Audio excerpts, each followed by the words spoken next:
Today I am making the perfect holiday cookie, the ginger snap. So if you want to watch more videos, make sure you subscribe and don't forget to hit that bell. Let's get started on our cookie dough. First, we're going to mix our wet ingredients, and to make sure the cookie stays nice and moist, you want to start with all of your ingredients at room temperature. So I have here 1.25 cups of unsalted butter, just going into the electric mixer with the paddle attachment. If you don't have the paddle attachment, you can use a hand mixer, and if you don't have a hand mixer, you're gonna have to mix it by hand, just in a bowl with a spatula. Once the butter is creamed, we're going to add 2 cups of sugar. Now we're going to continue to mix this for about 2 minutes until the mixture is light and fluffy. After about a minute, you're gonna wanna stop the mixer and scrape down the sides with a spatula. Okay, now that's gonna mix for another minute. Okay, now our sugar and butter is nicely creamed together. I'm going to add 2 eggs, one at a time.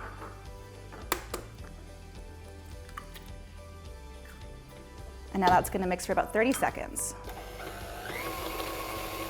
Now we're going to scrape down the sides of the bowl again and add the last egg. Last egg. Now we're just going to mix to combine about another 30 seconds. And now we're going to add the molasses. So a little tip for when you're measuring molasses is you want to grease your measuring spoon or cup that you're going to be using so that the molasses easily flows out of it and doesn't get stuck. And we're doing 1/2 cup. Molasses is the secret to this, to a good ginger snap. Now that's going to mix again for about another minute, on low. The molasses is all mixed in, and you can see in the mixture, it's not streaky, it's all a nice light brown color.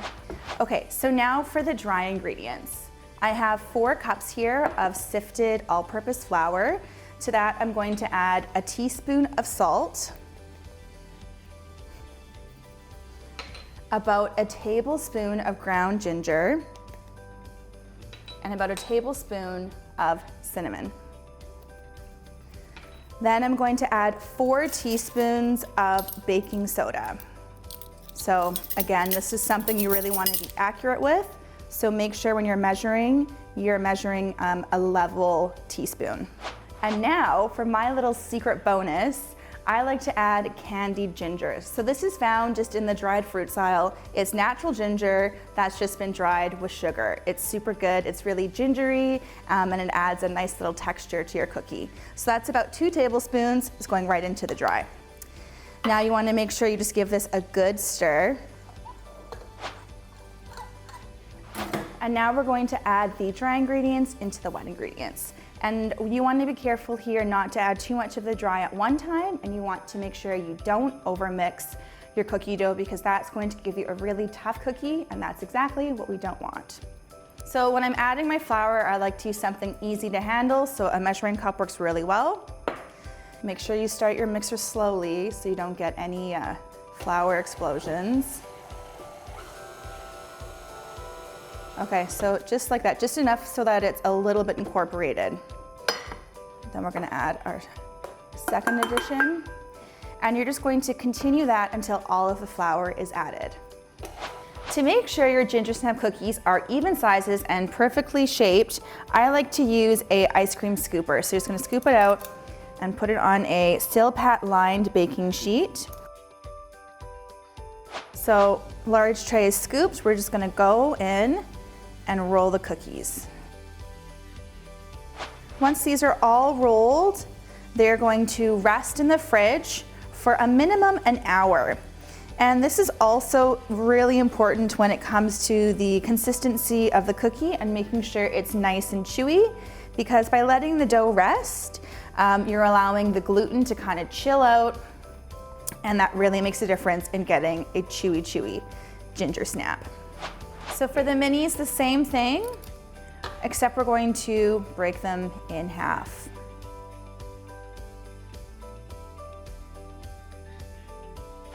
Now the cookies have chilled, we're going to roll them in some sanding sugar.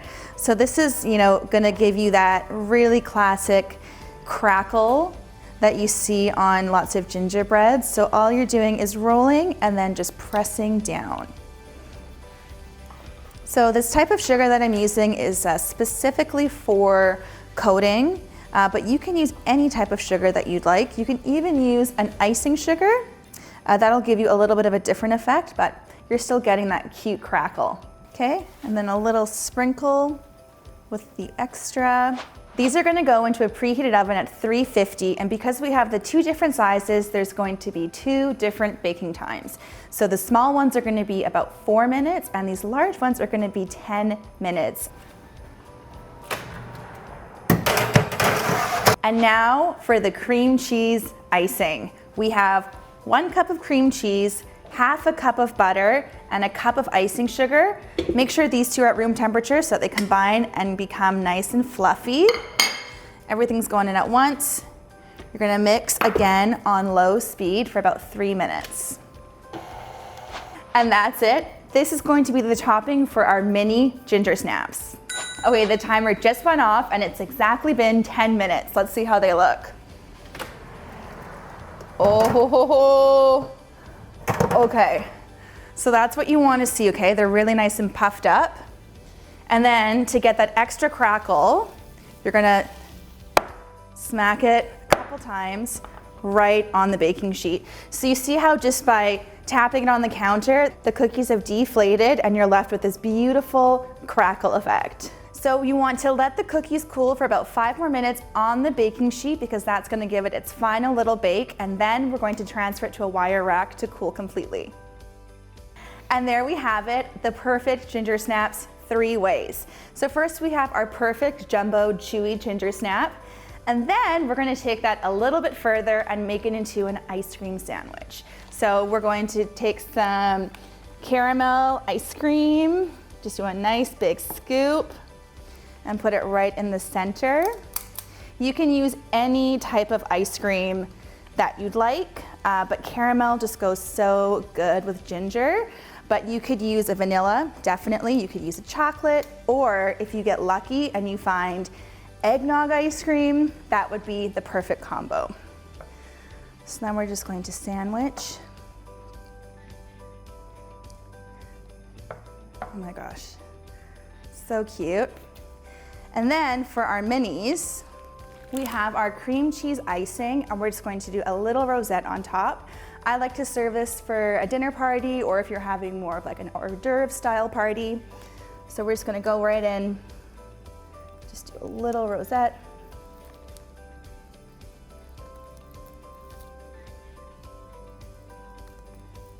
Cute, right?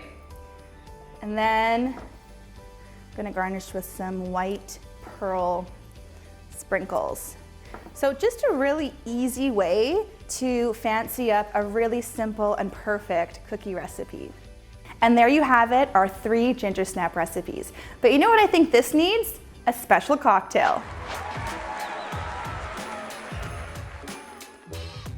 To pair with the ginger snaps, I've made a spiked hot chocolate. So you start off with a hot chocolate. I've just used a really high quality dark chocolate mix, and to that we're going to add an ounce of amarula. So it's very similar to like a Bailey's or a Kahlua, but it has more of like a florally flavor. It's really, really delicious, and it's just a nice switch up from your typical Bailey's. Pour a little in there, maybe a little more, maybe a little more, okay?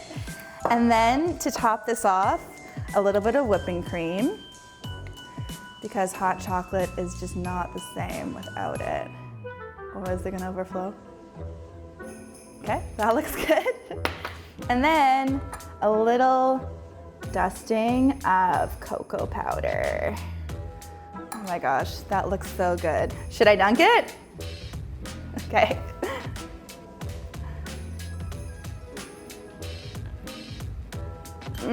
For more videos, make sure you press the subscribe button and hit that bell.